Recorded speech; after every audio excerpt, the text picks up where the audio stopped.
আমাদের ভিতরে যেন কখনো অহংকার প্রবেশ না করে। আল্লাহ তাআলা আপনাকে ভালো রেখেছেন। অনেকের তুলনায় আপনি কতটা ভালো আছেন। যে আমি ৩ বেলা খেতে পারছি, অনেকে পারে না। আমি ১ বেলা খেতে পারি, কেউ পারে না।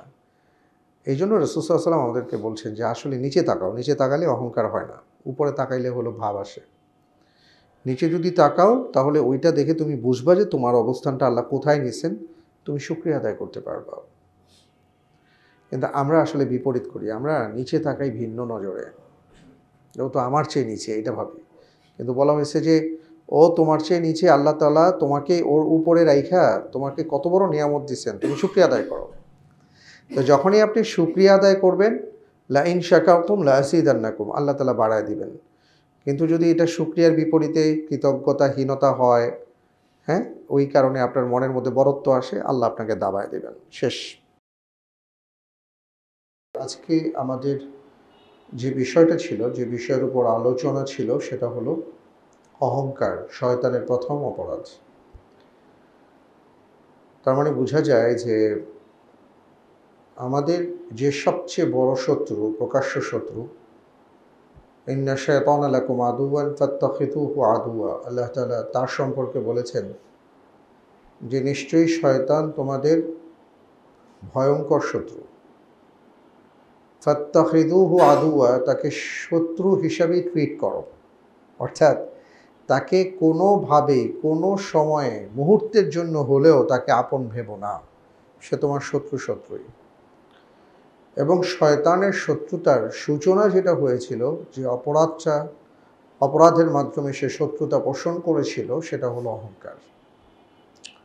তার মানে হলো আমরা যদি খেয়াল করি তাহলে বুঝবো যে পৃথিবীতে একটা সময় আল্লাহ সুবহানাহু ওয়া তাআলা তিনি সব কিছু সৃষ্টি করার পরে পরবর্তীতে যখন তিনি জিন্নাতদেরকে সৃষ্টি করলেন, সেখানেও আসলে অপরাধ ছিল, পাপ ছিল, কিন্তু আসলে অহংকারটা ছিল না, আমরা সেটা বলতে পারি। ওরা মানত। কিন্তু শয়তানের বেলায় যেটা ঘটেছিল যে আদম আলাইহিস সালাতু ওয়াস সালামকে সৃষ্টি করার পরে যখন আল্লাহ সুবহানাহু ওয়া তাআলা বললেন যে তোমরা সবাই আদমকে সিজদা করো,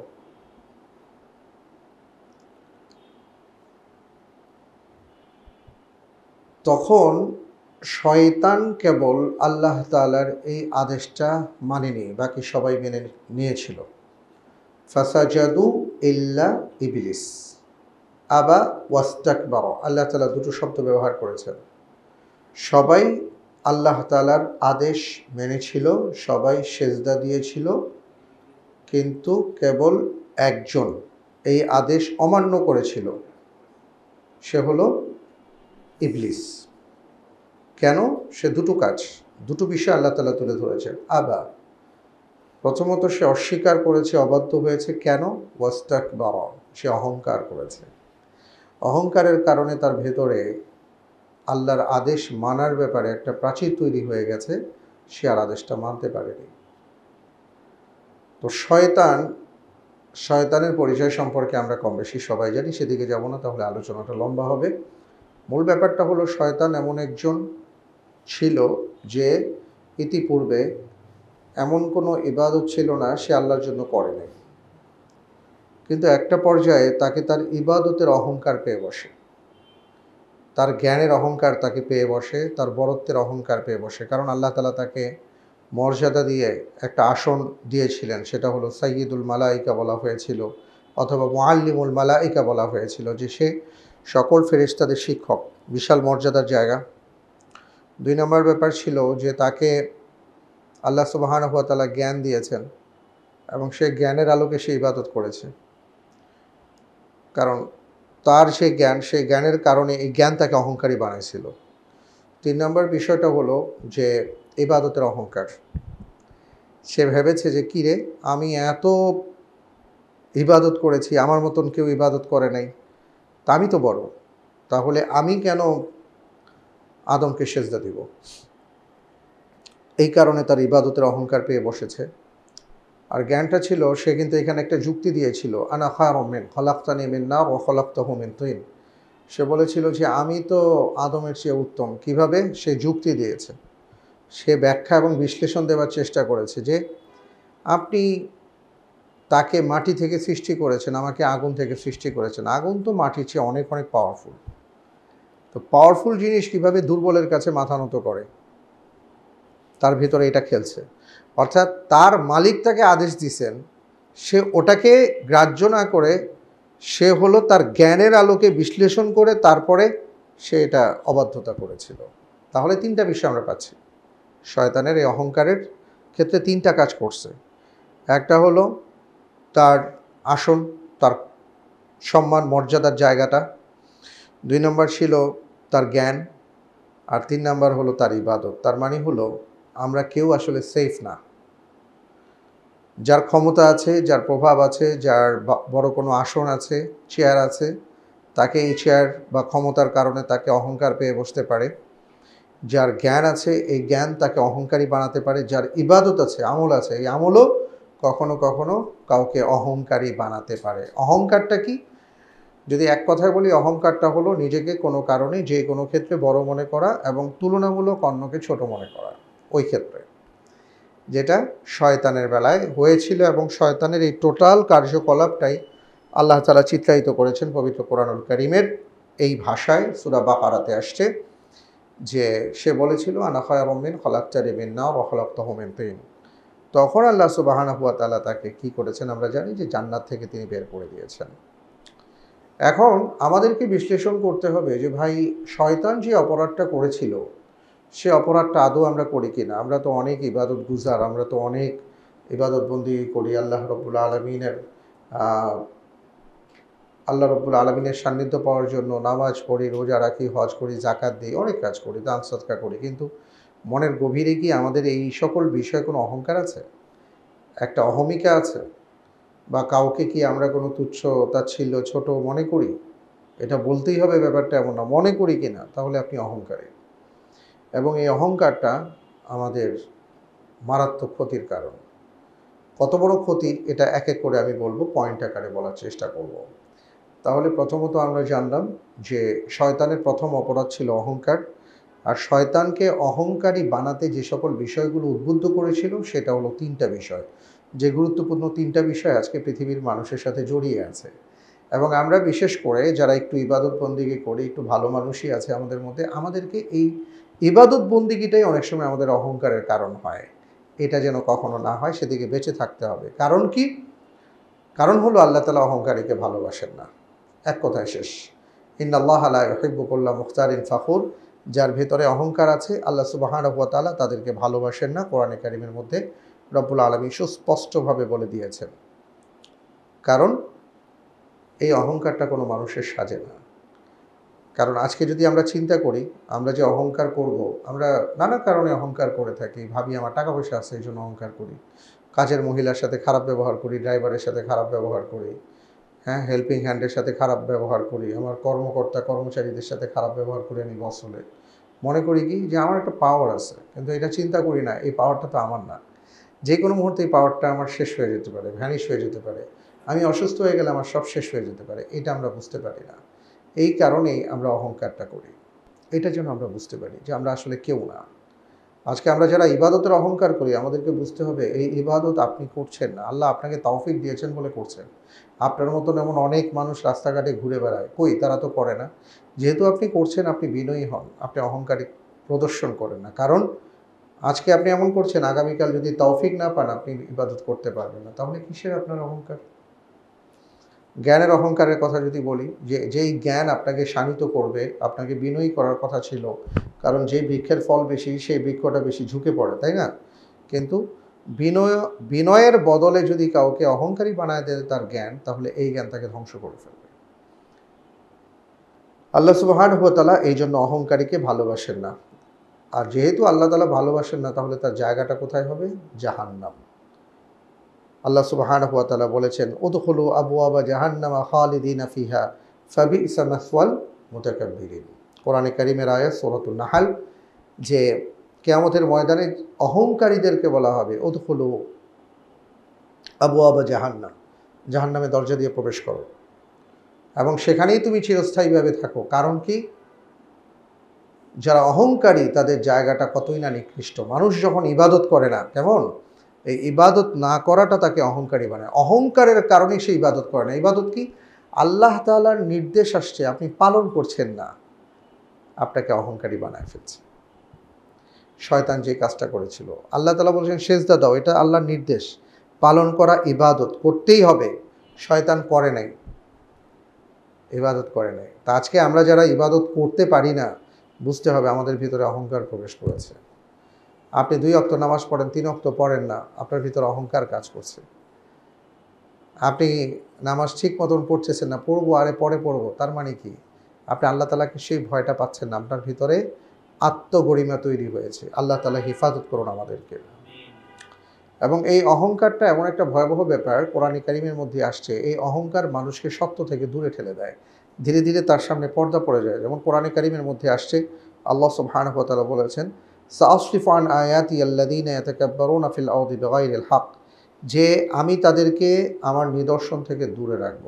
সাআসরিফু আন আয়াতি আল্লাযীনা ইয়াতাকাব্বারুনা ফিল আরদ, যারা জমিনের মধ্যে অহংকার করে, বিগাইরিল হক, এবং অন্যায়ভাবে যারা বিচরণ করে, আমি তাদেরকে নিদর্শন থেকে দূরে রাখব। তার মানে কারো ভিতরে যদি অহংকার প্রবেশ করে, তাহলে সে কখনো সত্যের দেখা পাবে না, এবং সত্য থেকে ধীরে ধীরে ধীরে ধীরে সে সরে যাবে, তার সামনে পর্দা পড়ে যাবে, এবং এই পর্দা তাকে এমনভাবে ঢেকে দিবে, সে আর কোনোদিন সত্যটা উপলব্ধি করতে পারবে না। আপনারা খেয়াল করেছেন যে পৃথিবীতে ইতিহাস যেটা বলে যে বড় বড় ব্যক্তিদের ধ্বংস কেন হয়, রাজা বাদশাদের ধ্বংস কেন হয়, বা আমাদের দেশের যে ইতিহাস আমরা দেখি যে অনেক প্রেসিডেন্ট, অনেক প্রধানমন্ত্রী, তাদের একসময় তারা ধ্বংস হয়ে যায়। কেন ধ্বংস হয়?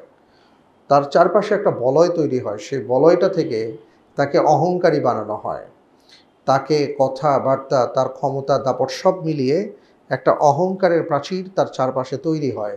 তখন সে অন্ধ হয়ে যায়, সত্য আর বুঝে না, সে পালস বুঝতে পারে না যে মানুষ কী চায়, আমার জনগণ কী চায়, এটা সে বুঝে না। কারণ ওই তার প্রভাব, তার কর্মক্ষমতা, আশেপাশে মানুষ জি হুজুর এই সব মিলিয়ে তাকে অহংকারী বানায় ফেলে। তখনই আসলে তার ধ্বংসটা হয়ে যায়। তো এই জন্য আল্লাহ সুবহানাহু ওয়া তাআলা বলছেন যে এই যে অহংকার, এই অহংকারের ফলে তুমি সত্য পাবা না, সত্য থেকে দূরে সরে যাবা, হক থেকে তুমি দূরে সরে যাবা, যে কারণে একটা পর্যায়ে তুমি একা হয়ে যাবা। আর এই সত্য থেকে দূরে সরে যাবার কারণে তোমার যেটা হবে যে তোমার মাথা নিচু হয়ে যাবে, তুমি একসময় না একসময় অসম্মানিত হবা, কোনো সন্দেহ নাই। কোরআনও এই ক্ষেত্রে বলেছে, যেমন ওয়ালা তামশি ফিল আরদি মারহা ইন্নাকা লান তাখরিকাল আরদা ওয়া লান তাবলুগাল জিবালা তুলা, যে খবরদার পৃথিবীতে দাম্ভিকতা নিয়ে চলাফেরা করো না, কারণ চাইলেই তুমি পৃথিবী ছিদ্র করে নিচেও যেতে পারবে না, আকাশ ভেদ করে উপরে উঠতে পারবে না। তুমি বুঝো আগে, তুমি যে অহংকার করছো, দাম্ভিকতা প্রদর্শন করছো, তুমি কোথায় করছো, কার জমিনের মধ্যে অহংকার করো? মনে করেন আপনার বাড়িতে, আপনি বাড়ির মালিক, এখন এখানে কাউকে দারোয়ান রাখছেন, আর সে এখানে মালিকের মতন আচরণ করছে, তা আপনি কি তাকে রাখবেন? আপনি তাকে সেখানে চাকরি দিয়ে রাখবেন? আপনি মুহূর্তের মধ্যে তাকে বের করে দিবেন না, যে তোমার এত বড় সাহস আমার জায়গায় এসে তুমি মাতব্বরি করো। আল্লাহ সুবহানাহু ওয়া তাআলা বলেছেন যে তুমি যে জমিনের মধ্যে বিশাল ক্ষমতা দেখাও, দাম্ভিকতা নিয়ে চলো, হ্যাঁ, গাড়ি ঘোড়া নিয়ে হুলস্থুল অবস্থা, তোমার আঙ্গুলের হেলানিতে বিলিয়ন ট্রিলিয়ন ডলার উপরে উঠে যায়, নিচে নেমে যায়, তুমি মনে করো যে मैं कुछ हूँ, তুমি কিছুই না, চাইলেও জমিন থেকে পালায় যেতে পারবা না, আবার আকাশ ভেদ করে উপরে উঠে যেতে পারবা না। সুতরাং এমন করো না, এমন করলে আমি তোমাকে ধরব। আর আসলে যারা অহংকারী তাদের আরেকটা বিষয় হলো যে ওই যে বললাম যে তাদের সামনে যেহেতু একটা প্রাচীর দাঁড়িয়ে যায়, তারা সত্য থেকে দূরে সরে যায়, আসলে তাদের হৃদয়টা মরে যায়, অন্ধ হয়ে যায়, তখন সে সত্য আর উপলব্ধি করতে পারে না। যেটা আল্লাহ সুবহানাহু ওয়া তাআলা বলেছেন যে কাযালিকা ইয়াতবাউল্লাহু আলা কলবি মুতাকাব্বিরিন জাব্বার, যে যেমনইভাবে আল্লাহ সুবহানাহু ওয়া তাআলা প্রত্যেক অহংকারী ও জালিমের হৃদয়ে মোহর মেরে দিয়েছেন। ইয়াতবাউল্লাহু আলা কুল্লি কলবিম মুতাকাব্বিরিন জাব্বার, যারা অহংকারী তাদের হৃদয়ের মধ্যে মোহর মেরে দেওয়া হয়। কোরআনে কারিমের একটি আয়াতে আসছে, ওমান আ'রাদা আন যিকরি ফাইন্না লাহু মাঈশাতান দানকা ওয়া নাহশুরুহু ইয়াওমাল কিয়ামাতি আমা ক্বালা রাব্বি লিমা হাশারতানি আ'মা ওয়া ক্বাদ কুনতু বাসীরা ক্বালা কাযালিকা আতাতকা আয়াতুনা ফানাসিতাহা ওয়া কাযালিকা আল ইয়াওমা তুনসা। যার মানে হলো যে অহংকারীরা সত্য থেকে দূরে সরে যায়, আল্লাহর ইবাদত থেকে দূরে সরে যায়, তাদের হৃদয়ে মোহর পড়ে যায়, ফলে তারা অন্ধ হয়ে যায় আসলে। এবং এই মানুষগুলো যেহেতু এক ধরনের অন্ধ থাকে, আপনারা খেয়াল করবেন, যেমন আমাদের এই সোসাইটির কথা যদি বলি, হ্যাঁ, ধানমন্ডি সোসাইটি, লালমাটিয়া সোসাইটি, যারা একটু বাংলাদেশের পশ এরিয়াতে থাকেন, তারপরে আপনি দেখবেন যে গুলশান সোসাইটি, তারপরে ডিপ্লোম্যাটিক জোন এরিয়া, যেগুলো ডিপ্লোম্যাটিক জোন আছে, ওই সকল জায়গার কিছু মানুষের জীবনযাপন দেখলে আপনি বুঝবেন যে ওনাদের চাল চলন, কথাবার্তা, ওনাদের অ্যালসেশিয়ান কুকুর, ওনাদের পার্সিয়ান বিড়াল, সব কিছু মিলায়া ওনাদের লাইফ স্টাইলটা এমন হয়ে যায় যে ওনারা যে নিজেরা নিজেদেরকে কি মনে করে আল্লাহই ভালো জানে।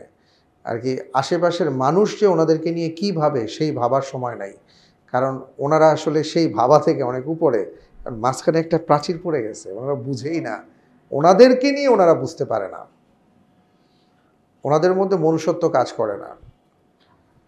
ওনারা মানুষ মেরে ফেলবে, কোনো সমস্যা নাই, কিন্তু পশুপ্রেম ওনাদের উতলে উঠবে, ওনাদের আর কি এটা হলো কেন, পরিবেশ নিয়ে ওনারা আন্দোলন করবে, কিন্তু মানুষ মরে এটা নিয়ে কোনো কথা নেই। আজব আজব অবস্থা হয়ে যায় তাদের, কারণ তাদের নানা ধরনের অহংকার তাদের ভিতরে ঢুকে যায়। তো এই কারণে আল্লাহ সুবহানাহু ওয়া তাআলা বলেছেন যে আসলে এরা অন্ধ হয়ে যায়, এদের করার কিছু থাকে না। তারপরে হাদিসের মধ্যে যদি আমি একটু বলি, যে হাদিসের মধ্যে তো অনেক ব্যাপার আসছে অহংকারীদের ব্যাপারে, একটা গুরুত্বপূর্ণ হাদিস বলি, লা ইয়াদখুলুল জান্নাহ মান কানা ফি কলবিহি মিসকালা যাররাহ মিন কিবার, রাওয়াহু মুসলিম। একটা মানুষ তার ভেতরে যদি যাররা পরিমাণ অহংকার নিয়ে সে মৃত্যুবরণ করে, আল্লাহ রাসূল সাল্লাল্লাহু আলাইহি ওয়াসাল্লাম বলেছেন যে সে জান্নাতে প্রবেশ করবে না। কারণ কি? কারণ হলো আমাদের আচরণের এমন কিছু নেতিবাচক বিষয় আছে যেটা এতটাই ভয়াবহ, এটা আমরা বুঝতে পারি না, উপলব্ধি করতে পারি না, কিন্তু এগুলো আমাদের আমলকে নষ্ট করে দেয়। যেমন এর আগে আমরা আলোচনা করছিলাম, হ্যাঁ, যেমন হিংসা নিয়ে কথা বলেছি, বিদ্বেষ নিয়ে কথা বলেছি, তহমত নিয়ে কথা বলেছি, গীবত নিয়ে কথা আসছে। এগুলোর যে সূচনাগুলো হয়, বুঝছেন, এগুলোর যে ইন্ধন যোগায়, এই ইন্ধনের গুরুত্বপূর্ণ একটা ইন্ধন হলো অহংকার। যখন আমার ভেতরে কারো ব্যাপারে আর কি, আমার ভেতরে যখন কারো ব্যাপারে ভাল লাগছে না, একটা জেলাসি ফিল করতেছি, কেন? কারণ তার চেয়ে আমি নিজেকে বড় মনে করতেছি। এই যে একটু বড় মনে করা, এটাই হলো আমাকে অহংকার পেয়ে বসছে। এরপরে কি হয়, ওই যে ওনার চেয়ে আমি বড়, তখন দেখা যায় যে ওনারে নিয়ে আমি কোনো মন্তব্য করতেছি, অর্থাৎ ধীরে ধীরে আমার মনের মধ্যে যত ধরনের নেতিবাচক আচরণ, এটা আস্তে আস্তে প্রকাশ পাচ্ছে। এই জন্য এটা এমন একটা রোগ, এই রোগের মূল যে উপসর্গ, যেখান থেকে উৎপত্তি, ওইটাকেই কেটে দেওয়া হয়েছে। আল্লাহ রাসূল সাল্লাল্লাহু আলাইহি ওয়াসাল্লাম এই হাদিসের মাধ্যমে সেটা করেছেন। তিনি বলেছেন, লা ইয়াদখুলুল জান্নাহ মান কানা ফি কলবিহি মিসকালা যাররাহ মিনাল কিবার, অর্থাৎ অহংকারের লেশ আছে তার মধ্যে, বিন্দুমাত্র অহংকার আছে, সে জান্নাতে ঢুকতে পারবে না। তার মানে হলো তুমি যদি জান্নাতে যেতে চাও, তাহলে তোমার যত ধরনের অপরাধের মূল সত্য বা মূল শেকড়টা আছে, সেই শেকড়টা কেটে ফেলো। অনেকে, আল্লাহ মাফ করুন, যারা ক্যান্সারে আক্রান্ত হন, আমরা কি দেখি যে তাদের যখন অপারেশন হয়, অনেক ক্ষেত্রে তো সিস্ট হলে সেটা অপারেশন করে, অপারেশন করার পরে আবার অপারেশন করে। কেন করে? যে এইটার একদম গোড়া কেটে দিতে হবে, গোড়া না কাটলে আবার এখান থেকে ভাইরাসের জন্ম হবে। অহংকার হলো সেই ভাইরাসের নাম। আমাদের জান্নাতে যাওয়ার বাধা হয়ে দাঁড়ানোর যত ভাইরাস আছে, অন্যতম ভাইরাস হলো অহংকার। এই জন্য রাসূল সাল্লাল্লাহু আলাইহি ওয়াসাল্লাম বলছেন, একেবারে গোড়াটা কেটে দাও। মিসকালা যাররা, ক্যান্সারের ছোট্ট একটা সিস্ট আছে, সেটা ক্যান্সারের জীবাণু থাকতে পারে সামান্য, তো কেউ যদি, কোনো ডাক্তার বা কেউই বলে না যে থাক, ওইটা থাক না, ছোট্ট, এটা কী হবে? বলছে না, ওটা রাখাই যাবে না, গোড়া থেকে ফালা দিতে হবে। এ হাদিস সেই কথা বলে যে তোমার ভেতরে, হৃদয়ের ভিতরে অহংকার নামক এই ভাইরাসের যেন জন্ম হতে না পারে, একেবারে গোড়া থেকে এটা ফেলে দিতে হবে। সুবহানাল্লাহ। কারণ এটা যদি একবার জন্ম হয়, যেখানে শয়তানের মতন এমন একজন যার সমস্ত আমল বরবাদ হয়ে গেল, জান্নাত থেকে তাড়িত হলো যেই অপরাধের কারণে, সে অপরাধ তোমাকেও পেয়ে বসবে। আল্লাহ রব্বুল আলামিন আমাদেরকে হেফাজত করুন, আমিন। অনেক সময় আমরা নিজেকে সুন্দরভাবে সাজাই গোছাই, সুন্দর পোশাক পরি, এটা কি অহংকার? একবার রাসূল সাল্লাল্লাহু আলাইহি সাল্লামকে সাহাবায়ে কেরাম যখন অহংকারের আলোচনা হচ্ছিল, তো ওনারা ভাবছিলেন যে একটু পরিপাটি হয়ে থাকা, একটু সুন্দর জামা পরা, এটা কি অহংকার হবে কিনা, বা এটা ওই যে একটু বড় বড় ভাব প্রকাশ পেয়ে যাবে কিনা। তখন রাসূল সাল্লাল্লাহু আলাইহি ওয়াসাল্লাম খুব সুন্দরভাবে এটার ব্যাখ্যা করেছেন। আল্লাহ রাসূল সাল্লাল্লাহু আলাইহি ওয়াসাল্লাম যখন একজন সাহাবা তাকে জিজ্ঞেস করেছিলেন যে ইয়া রাসূলুল্লাহ, কেউ যদি সুন্দর পোশাক জুতা পরতে ভালোবাসে, এটা কি তার অহংকার হবে? তো রাসূল সাল্লাল্লাহু আলাইহি ওয়াসাল্লাম খুব সুন্দর উত্তর দিয়েছেন। তিনি বললেন যে দেখো, আল্লাহ সুবহানাহু ওয়া তাআলা সুন্দর, তিনি সৌন্দর্যকে ভালোবাসেন, এটার সাথে অহংকারের কোনো সম্পর্ক নাই। অহংকার কখন হবে? যখন তুমি সত্যকে প্রত্যাখ্যান করবা এবং মানুষকে তুমি যখন তুচ্ছ মনে করবা। হ্যাঁ, তোমার পোশাকটা পরার পরে তোমার মধ্যে যদি এমন ভাব আসে যে ধর আমি তো অনেক দামি পোশাক পরছি, ওর পোশাকটার কী অবস্থা, এটা এই যে তুমি তুচ্ছ জ্ঞান করলা, এটা হলো অহংকার। কিন্তু তুমি যদি পরিপাটি হয়ে থাকে, এটা চিন্তা করো যে আল্লাহ রব্বুল আলামিন সুন্দর, তিনি সৌন্দর্যকে ভালোবাসেন, তাই আমি পরিপাটি হয়েছি। রাসূল সাল্লাল্লাহু আলাইহি সাল্লাম তো সুবহানাল্লাহ সবসময় ওনার মাথায় উনি তেল ব্যবহার করতেন, পরিপাটি হয়ে থাকতেন, পারফিউম ব্যবহার করতেন, চিরুনি রাখতেন, মাথা আঁচড়াতেন, দাড়ি আঁচড়াতেন, ঠিক আছে? তখন তো অ্যাভেলেবল এমন আয়না ছিল না। বদনার মধ্যে পানি দিয়ে সে পানিতে উনি চেহারা মোবারক দেখতেন। হ্যাঁ, এইভাবে তিনি কারো সামনে উপস্থাপন করতেন। মিসওয়াক থাকতো, সবসময় মিসওয়াক করতেন। তো এগুলো তো আর কি একজন মানুষের সৌন্দর্য। আল্লাহ সুবহানাহু ওয়া তাআলা সুন্দর, তিনি সৌন্দর্যকে পছন্দ করেন।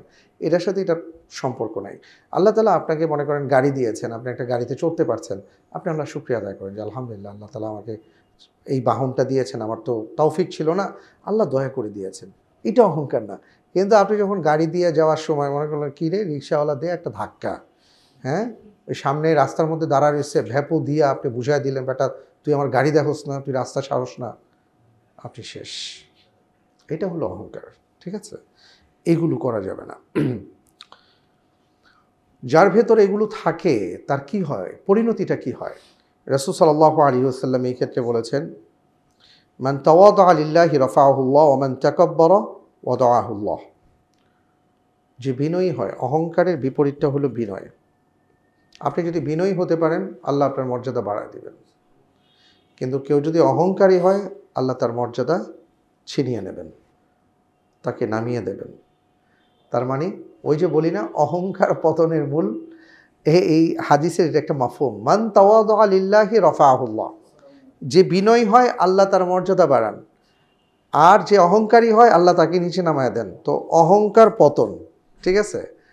তো বিষয়টা এটা যে অহংকারী কখনো বড় হতে পারে না। কিছু সময়ের জন্য সে তার ভাব, প্রভাব, ক্ষমতা, এটা সেটা কত কিছু দেখাবে, কদিন পরে তারা খুঁজে পাবেন না।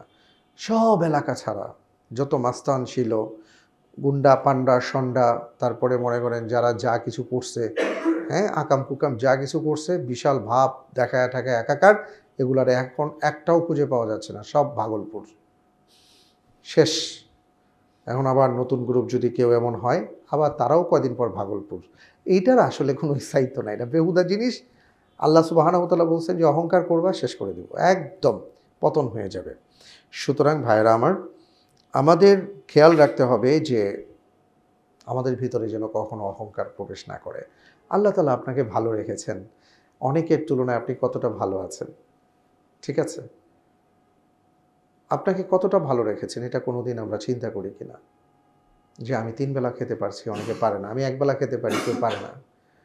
এই জন্য রাসূল সাল্লাল্লাহু আলাইহি ওয়াসাল্লাম আমাদেরকে বলছেন যে আসলে নিচে তাকাও, নিচে তাকালে অহংকার হয় না, উপরে তাকাইলে হলো ভাব আসে। নিচে যদি তাকাও, তাহলে ওইটা দেখে তুমি বুঝবা যে তোমার অবস্থানটা আল্লাহ কোথায় নিছেন, তুমি শুকরিয়া আদায় করতে পারবা। কিন্তু আমরা আসলে বিপরীত করি, আমরা নিচে তাকাই ভিন্ন নজরে, ও তো আমার চেয়ে নিচে, এটা ভাবি। কিন্তু বলা হয়েছে যে ও তোমার চেয়ে নিচে আল্লাহ তাআলা তোমাকে ওর উপরে রাইখা তোমাকে কত বড় নিয়ামত দিচ্ছেন, তুমি শুকরিয়া আদায় করো। তো যখনই আপনি শুকরিয়া আদায় করবেন, লা ইন শাকারতুম লা আযীদান্নাকুম, আল্লাহ তাআলা বাড়ায় দিবেন। কিন্তু যদি এটা শুকরিয়ার বিপরীতে কৃতজ্ঞতাহীনতা হয়, হ্যাঁ, ওই কারণে আপনার মনের মধ্যে বরত্ব আসে, আল্লাহ আপনাকে দাবায় দিবেন, শেষ। এবং আরও ভয়াবহ ব্যাপার হলো হাদিসের মধ্যে যেটা আসছে, কিয়ামতের ময়দানে আল্লাহ সুবহানাহু ওয়া তাআলা অনেকের দিকে তাকাবেন না। আহা! রব্বুল আলামিন সেই দিন যদি কোনো বান্দার দিকে না তাকান, তার বাঁচার কোনো পথ নাই। দুনিয়ার জীবনে আল্লাহ রব্বুল আলামিন সবাইকে গড়পড়তা তার নিয়ামত দিয়ে দিয়েছেন। স্পেশাল নিয়ামতগুলো থেকে তারা বঞ্চিত হয়, কিন্তু গড়পড়তা কিছু নিয়ামত থাকে। যেমন এই যে অহংকারী, যে তাকাব্বুরি, যে কাফের, বেঈমান, মুশরিক, ঈমানদার সবাই মিলে আমরা আলো বাতাস সব কিছুই পাচ্ছি, গড়পড়তা নিয়ামত। কিন্তু কিয়ামতের ময়দানের স্পেশাল নিয়ামত কি? যে আল্লাহ সুবহানাহু ওয়া তাআলা কারো দিকে রহমতের দৃষ্টিতে তাকাবেন। ফামান যুহযিহা আনিন নার ওয়া উদখিলাল জান্নাতা ফাকাদ ফাজ। সেই দিনের সবচেয়ে বড় নিয়ামতটা হলো জাহান্নামের আগুন থেকে মুক্ত হয়ে জান্নাতে তিনি যেতে পারবেন। কিন্তু সেই নিয়ামতের প্রাপ্তিটা কিভাবে হবে? আল্লাহ তাআলা কারো দিকে রহমতের দৃষ্টিতে তাকাবেন, দয়ার দৃষ্টিতে তাকাবেন, ক্ষমা করে দিবেন, আবার কারো দিকে তাকাবেন না। আল্লাহ রাব্বুল আলামিন যদি বলেন যে আজকে তোমারে ভুলে গেলাম, যাও, কি হবে? ওয়াকাযালিকাল ইয়াওমা তুনসা। অনেককে বলা হবে এটা, যে দুনিয়ার জীবনে সত্য আসছে, প্রত্যাখ্যান করছো, অহংকার করছো, সেই দিন সত্যকে দেখো নাই, আজকে তুমি অন্ধ, আমিও আজকে তোমাকে ভুলে গেলাম, কি হবে আমাদের? এবং এই হাদিসের মধ্যে আসছে, রাসূল সাল্লাল্লাহু আলাইহি ওয়াসাল্লাম বলেন, লা ইয়ানজুরুল্লাহু ইয়াওমাল কিয়ামা ইলা মান ইয়ারসি ইজারাতা বাতারান। রাসূল সাল্লাল্লাহু আলাইহি ওয়াসাল্লাম বলেন যে ব্যক্তি অহংকারের পোশাক টেনে টেনে পড়ে, আল্লাহ তার দিকে কিয়ামতের ময়দানে তাকাবেন না। এখানে একটা কথা বলা হয়েছে, সেটা হলো অহংকারের পোশাক টেনে টেনে পড়া। তার মানে কি? অহংকারের আবার পোশাক কি? অর্থাৎ আপনার লাইফ স্টাইলের মধ্যে আপনার এমন কিছু ভাবচক্কর আছে যেটা দিয়ে আপনার অহমিকা প্রকাশ করছেন, আপনার বড়ত্ব আপনি বুঝাচ্ছেন। দেখবেন এমন অনেক হয়। ওই যে বললাম, যেমন গাড়ির অহংকার আছে, পোশাকের অহংকার আছে, ব্যক্তিত্বের অহংকার আছে, জ্ঞানের অহংকার আছে, এই সবই এক ধরনের পোশাক। তো এইটা যখন সে প্রদর্শন করে, দেখায়, আল্লাহ তাআলা বলছেন যে তোমার দিকে আমি কিয়ামতের ময়দানে তাকাবো না। কেন? আরও একটা হাদিসের মধ্যে আসছে, রাসূল সাল্লাল্লাহু আলাইহি ওয়াসাল্লাম বলেছেন যে অহংকার হলো আল্লাহ রাব্বুল আলামিনের চাদর, এই চাদর নিয়ে তোমরা টানাটানি করো না। সুবহানাল্লাহ। তাহলে মোদ্দা কথায় আমরা কি পেলাম? যেটা পেলাম সেটা হলো যে অহংকারী সে জান্নাতে প্রবেশ করতে পারবে না। এবং অহংকার মানে কি? সত্যকে অস্বীকার করা, মানুষকে তুচ্ছ ভাবা। অহংকারীকে আল্লাহ তাআলা লাঞ্ছিত করবেন, অপমানিত করবেন, দুনিয়াতেও আখিরাতে।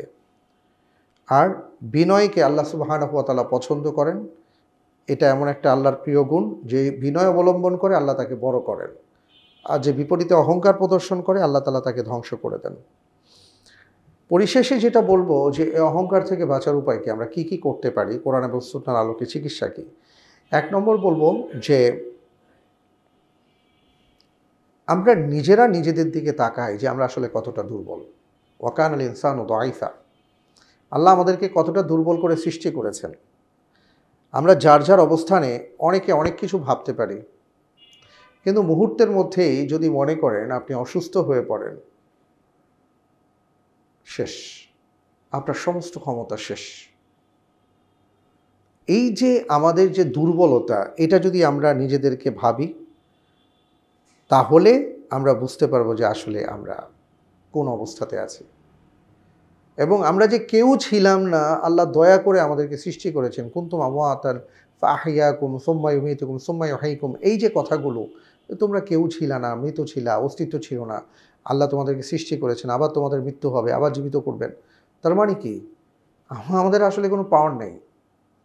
এই যে হাত নাড়াচ্ছেন, পা নাড়াচ্ছেন, কষ্ট করে হাঁটাহাঁটি করছেন, আসছেন যাচ্ছেন, ভাই একটা সময় এমন হবে আপনার হাত আছে, পা আছে, মুখ আছে, সবই আছে, থাকতেও আপনি নাড়াতে পারছেন না। কারণ কি? আল্লাহর নির্দেশ নাই। আল্লাহ যখন বলছেন এই হাত আর নড়বি না, আপনি পারবেন আপনার হাতকে নাড়াতে? আমরা পারবো আমাদের হাতকে নাড়াতে? হসপিটালে যান, প্যারালাইজড হয়ে কত মানুষ পড়ে আছেন। শেখ, রাস্তার মধ্যে দেখেন কত মানুষ পড়ে আছেন, হসপিটালে যান কত মানুষ পড়ে আছে, হাত পা সবই তো ঠিক আছে, নড়তে পারে না কেন? তার হাত পা এখন আর তার কথা শুনে না।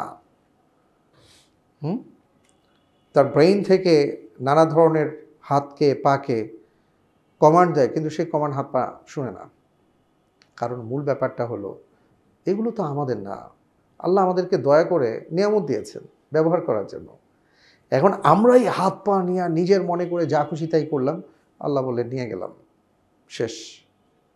তো এই জন্য প্রথমত আমরা অহংকার থেকে বেঁচে থাকতে পারি আমাদের নিজেদের সৃষ্টি এবং দুর্বলতার দিকে যদি আমরা তাকাই, যে আমরা আসলে দুর্বল, আমরা কেউই ছিলাম না, আবার মাটিতে ফিরে যাব। এবং কত মানুষ মাটিতে শুয়ে আছে, কবরস্থানে গেলে দেখা যায় রাতের অন্ধকারে তো কবরে আমরা ঢুকতেই পারি না, দিনের বেলাও শুনশান নীরবতা, কত মানুষ এখানে শুয়ে আছে, তারা একসময় দাম্ভিক ছিল, অহংকারী ছিল, আজকে কেউ নাই, আমিও চলে যাব, সুতরাং কিসের অহংকার। এরপরে আরেকটা চিন্তা করতে পারি, সেটা হলো আল্লাহ সুবহানাহু ওয়া তাআলা সবচেয়ে বড়, সবচেয়ে মহান, আল্লাহু আকবার। আল্লাহ তাআলার এত বিশাল সৃষ্টির মধ্যে আমি আসলে কে, আমি কতটা তুচ্ছ।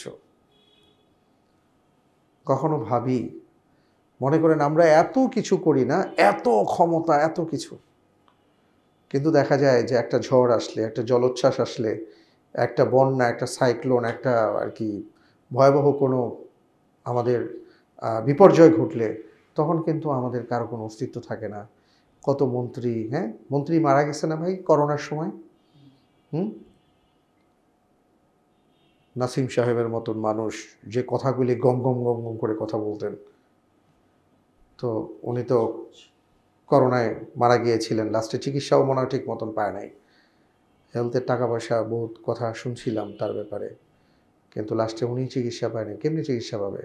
আল্লাহ রাব্বুল আলামিনের পক্ষ থেকে যখন কাউকে ধরে, ওয়াত্তাকু ফিতনাতাল লা তুসিবান্নাল্লাযীনা যালামু মিনকুম খাসসা ওয়া'লামু আন্নাল্লাহা শাদীদুল ইকাব। শুধু নাসিম সাহেব না, এমন অসংখ্য সাহেবরা ছিল। হ্যাঁ হ্যাঁ, যমুনাগর বাবুল সাহেব বলছে যে আমি সমস্ত সম্পদ দিয়ে দিব, আমি একটু নিঃশ্বাস নিতে চাই। তাহলে কে আমরা? অহংকার দূর করার উপায় হলো এটা, আপনাকে চিন্তা করতে হবে যে আল্লাহর বিশাল সৃষ্টির মধ্যে আমি কে, আসলে কতটা তুচ্ছ।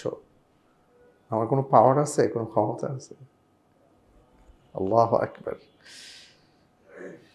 3 নম্বর বিষয় হলো যে যতটা বিনয়ী হবেন, বিনম্র হবেন, আপনার ভিতর থেকে তত বেশি অহংকার দূরীভূত হতে থাকবে। যতটা বিনয়ী হতে পারবেন, আপনি অন্যের তুলনায় নিজেকে তুচ্ছ ভাববেন,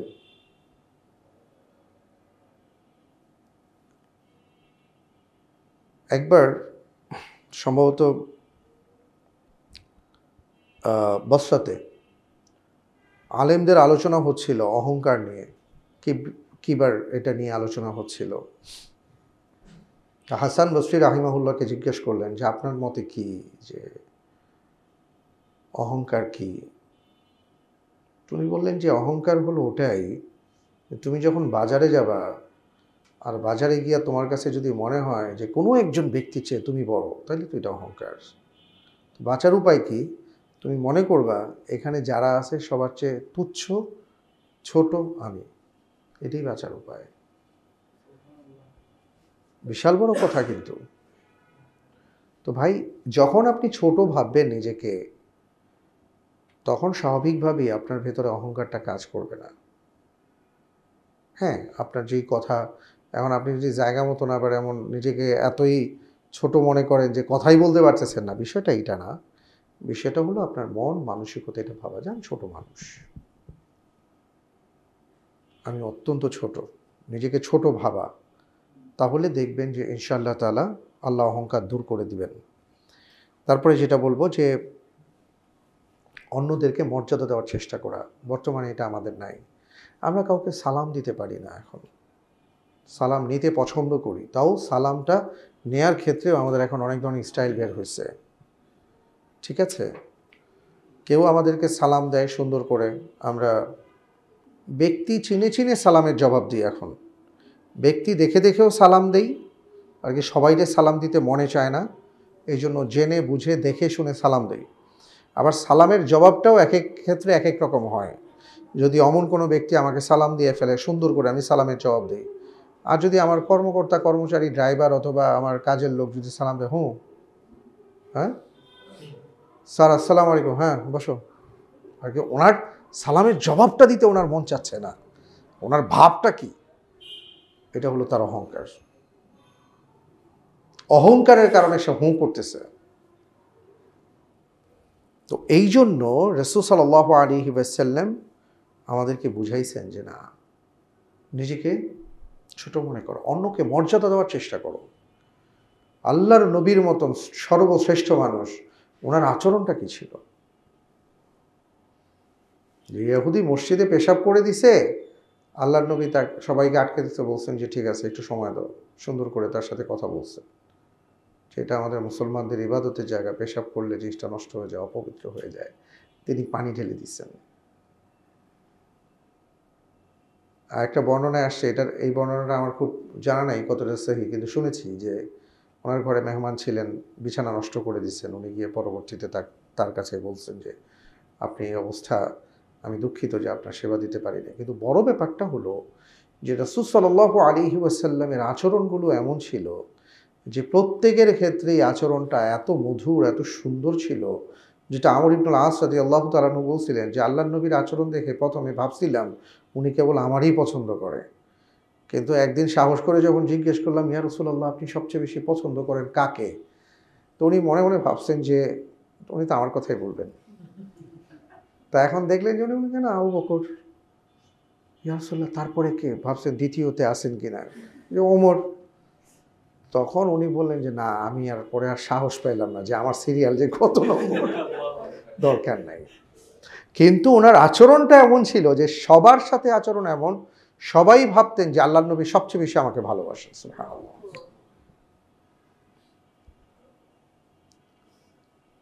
মদিনার রাষ্ট্রপ্রধান আর বেদুইন এসে সেই রাষ্ট্রপ্রধানের গলার মধ্যে গামছা পেঁচায় হেঁচকা টান দেয়, এবং আল্লাহ নবী সাল্লাল্লাহু আলাইহি সাল্লামের এই জায়গাতে লাল হয়ে গেছে, বুখারীর হাদিস আছে, তাই না সাহেব, দাগ হয়ে গেছে।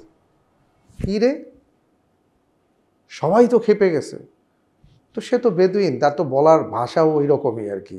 আমাদের দেখেন না মাঝে মাঝে এমন কিছু পাই আমরা, কথার আগা মাথা গোড়া খুঁজে পাওয়া যায় না। তো বলেছে যে আমি ক্ষুধার্ত, খাবার দেন। তো রাসূল সাল্লাল্লাহু আলাইহি সাল্লাম বলেন, এবং হাদিসের মধ্যে আসে, তিনি মুচকি হেসে বলেন যে তাকে খাবারের ব্যবস্থা করো। রাষ্ট্রপ্রধান আর আমাদের মেম্বারের চামচা, যে ওর লগে আপনি ব্যবহার করতে পারবেন? উপর তো সব বাদই দিলাম, মেম্বার সাহেবের লগে যে চলে আর কি, ওর সাথেই ব্যবহার কেউ করতে পারবে? হ্যাঁ, এই হলো অবস্থা। তো এই জন্য মূলত আচরণের ক্ষেত্রে আমাদের খেয়াল রাখতে হবে যে অন্যদেরকে আমাদের সম্মান দিয়ে কথা বলতে হবে, মর্যাদা দিতে হবে, তাহলে অহংকার দূরীভূত হবে। আরেকটা গুরুত্বপূর্ণ বিষয় হলো যে সবসময় অপরাধ করলে অপরাধ স্বীকার করা এবং আল্লাহর নিকট ক্ষমা প্রার্থনা করা। যখন আপনি ভাববেন যে আসলে আমি তো অপরাধী, আমি কিসের অহংকার করি, আল্লাহ যদি আমাকে ধরেন আমি কি করব? কোরআনে কারিমের অনেকগুলো আয়াত আসছে না অপরাধ ক্ষমার ব্যাপারে, রব্বি ইগফিরলি ওয়ারহামনি, এইভাবে আসছে। মূল ব্যাপারটা হলো যে অপরাধ স্বীকার করা, অপরাধের কথা চিন্তা করা, ক্ষমা প্রার্থনা করা, তাহলে আপনার অহংকার দূরীভূত হবে। আরেকটা কথা বলবো, সেটা হলো যে আল্লাহ তাআলা যাদেরকে সমৃদ্ধ দিয়েছেন, প্রাচুর্য দিয়েছেন, একটা ভালো পরিবেশ দিয়েছেন, তাদের উচিত বিভিন্ন জায়গায় বা বিভিন্ন মানুষের সাথে চলাফেরা করা। হাদিসের মধ্যে আসছে, আবু দাউদের একটা হাদিস আছে যে তোমাদের মধ্যে যারা দুর্বল শ্রেণী তাদের সাথে মেলামেশা করো। কারণ কি? আপনি শুধু তাই না, আপনি হসপিটালে যাবেন, আপনি এতিমখানায় যান, আপনি বৃদ্ধাশ্রমে যান, আপনি বস্তিগুলোর মধ্যে যান, তাহলে আপনি রিয়ালাইজ করতে পারবেন যে আসলে আপনিও তো তাদের একজন হইতে পারতেন। তখন আপনার ভেতরে এই অনুভূতিটা আসতে পারে যে না, আমি আসলে কিসের অহংকার করি, আজকে এখানে আছি, কালকে যদি আমার জায়গাটা বস্তি হয় তাহলে আমি কি করব। তো এইটা একটা খেয়াল করা। আরেকটা গুরুত্বপূর্ণ কথা বলবো, শায়েখ আসছেন, শায়েখ তো ইনশাআল্লাহ তাআলা আলোচনা করবেন। সেটা হলো যে আল্লাহ সুবহানাহু ওয়া তাআলা আপনাকে যে নিয়ামত দিয়েছেন, এটাকে খুব গভীরভাবে অনুধাবন করার চেষ্টা করা। যে আমার কোন নিয়ামতটা আল্লাহ আমাকে দিয়েছেন যে অনেককে দেন নাই, অনেকের নাই। বা আমি যে এই অবস্থার মধ্যে আছি এটা কি কারণে? এটা কি আমার কিছু? আমার তো কিছু না। আল্লাহ তাআলার অনুগ্রহ। কারণ এটা তো অনেকে পায় নাই। এমন অনেক নিয়ামত আছে না ভাই, যে নিয়ামতটা আপনি চান নাই কিন্তু আল্লাহ দিয়েছেন। এখন সেই নিয়ামত নিয়ে মনে করেন আপনি অহংকার করেন। কথার কথা, আপনার বয়স, আপনার তারুণ্য আপনাকে অহংকারী বানাচ্ছে। হুম? আপনার অর্থবিত্ত আপনাকে অহংকারী বানাচ্ছে। এখন তাকান আপনি আরেক তাকায়, যে আসলে একটা তরুণ হইতে পারে কিন্তু সে তো দুর্বল অথবা সে অসুস্থ, তো সে তো ওই অবস্থায় নাই, আমি তো এই অবস্থায় আছি। এটা তো আমার জন্য নিয়ামত। আমি তো আল্লাহর কাছে চাই নাই, কিন্তু আল্লাহ দিয়েছেন। আমি আজকে টাকা উড়াচ্ছি কিন্তু এই মানুষটা তো টাকা পয়সা নাই। আমি তো এখন আসলে আমার এমন একটা অবস্থা হয়েছে যে আমি টাকা খরচ করতে গেলে আমার ওই কথা মনে পড়ে, ওই যে ফিলিস্তিনের ওই বাচ্চার কথা, যে আমি অনেক দিন পরে এক টুকরা গোশত পেলাম। তখন ভাবি যে আল্লাহ, আমরা কোথায়? কত বড়, কত নিয়ামতে তুমি আমাদেরকে ডুবিয়ে রেখেছো, আমরা বুঝতে পারছি না। এই জন্য আল্লাহর নিয়ামতকে বেশি বেশি যত স্বীকার করবেন, তত বেশি ইনশাল্লাহ অহংকার দূর হবে। সবশেষে যেটা বলবো, যে আরেকটা গুরুত্বপূর্ণ, সেটা হলো ভাই, মৃত্যুর কথা স্মরণ করা। যত বেশি আপনি মৃত্যুর কথা স্মরণ করবেন, তত বেশি আপনি অহংকার থেকে দূরে থাকতে পারবেন। কারণ মৃত্যুর কথা স্মরণ, আখিরাতের বিষয় ইত্যাদি বিষয়গুলো যখন আপনার সামনে আসবে, আপনি নিজেকে অহংকার মুক্ত করতে পারবেন। তাহলে এক কথায় যদি আমরা বলি যে অহংকারের কারণগুলো কি? অহংকারের কারণ হলো নিজেকে একটু শ্রেষ্ঠ ভাবা, বড় ভাবা। তারপরে এই অহংকার সম্মানের হয়, সম্পদের হয়, জ্ঞানের হয়, ইবাদতের হয়। তারপরে আরও একটা কারণ হলো যে মানুষকে যখন তুচ্ছ ভাবে, তারপরে নিজের একটা আত্মপ্রদর্শনের ইচ্ছা যখন জাগে, এবং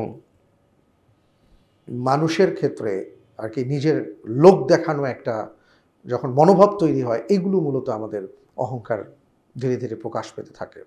তো বাঁচার উপায় কি সেটা আমরা বলছিলাম, যে নিজেকে আমরা দুর্বলভাবে চিন্তা করব, দুর্বলতা চিন্তা করব, আল্লাহর অনুগ্রহগুলো আমরা মনে রাখার চেষ্টা করব, এবং বেলা শেষে আল্লাহর কাছে আমাদের হিসাব দিতে হবে, সেই কথাটা আমাদের চিন্তা করতে হবে। খুব বেশি আমরা গোপনে আমল করব আল্লাহর জন্য। যদি গোপনে কিছু আমল করি, এটা আমার অহংকারকে দূর করতে পারে, কিন্তু এটা আবার আমাকে যেন অহংকারী না বানায়। অনেক আছে তাহাজ্জুদের নামাজ পড়ে, এটার একটা অহংকার তার ভিতরে কাজ করে। আমি তো তাহাজ্জুদ পড়ি, ও তো নামাজ পড়ে না, নামাজ পড়ে না, আমি তাহাজ্জুদ পড়ি। এই ইবাদতের অহংকার পেয়ে বসে অনেককে। এগুলো নিয়ে আমাদের বেঁচে থাকতে হবে, এবং সবসময় আমরা বিনয় এবং কৃতজ্ঞতা প্রকাশ করব। পরিশেষে যেটা বলতে চাই সেটা হলো, সব কিছুর পরে আল্লাহ রব্বুল আলমিনের কাছে দোয়া করতে হবে, যে আল্লাহ, আমাকে আপনি অহংকার মুক্ত জীবন দান করেন, আমাকে আপনি বিনয় দান করেন, আমাকে আপনি বিনয়ী বানায় দেন। আল্লাহর কাছে বেশি করে সাহায্য চাওয়া। যে কথাগুলো বললাম, আল্লাহ তাআলা আমাদের সবাইকে এর উপর আমল করার তৌফিক দান করুন। আমিন।